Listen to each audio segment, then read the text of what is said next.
अच्छा में कतना लोग गुल्लुआ से प्रेम करला तनी हाथ उठावे तो एगो हाला करके गुल्लुआ में तनी आशीर्वाद दे दलो तनी ताली बजा।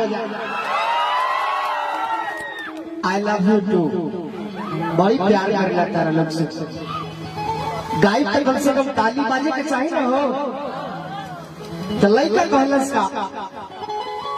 कि जाना बोला होला मैया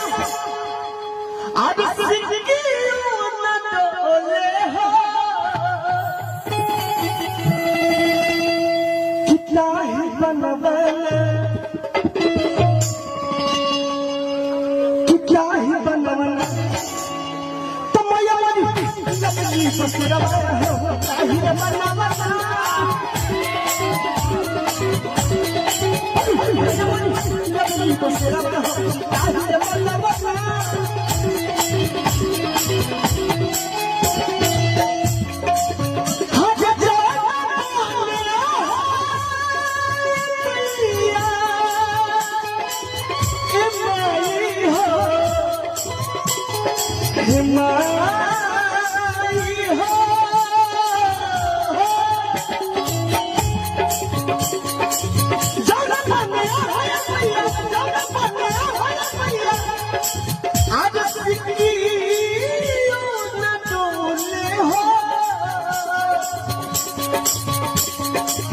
काहे बनवला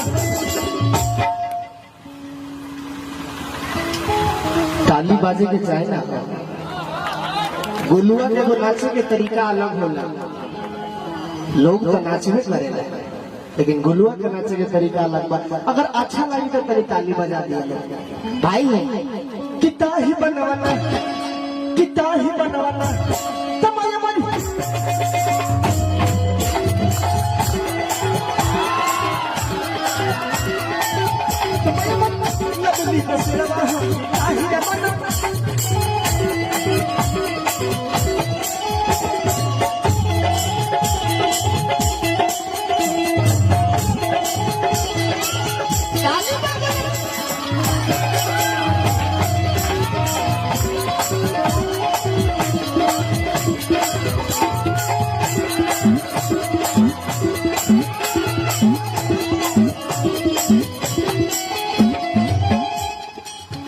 हमारे गार्जियन की तरफ से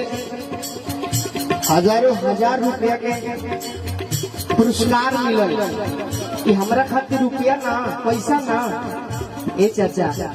इराउरा आशीर्वाद है गोड़ होके गोड़ लागत नहीं आशीर्वाद के कामना रखत नहीं लेकिन कहे हम भाई हो ठीक ठीक खेला बता हो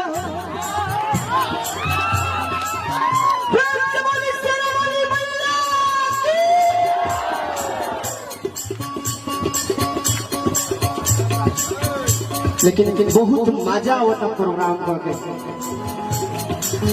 काहे कि तू लोग बड़ा लयदार बड़ा लोग भाई बहुत अच्छा लगता ताली बजाते रहे के चाहे भाई हो गजब पे लगे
हमारा काका के तरफ से बहुत पुरस्कार भगवान से कामना करे कि हर जवानी को बरकरार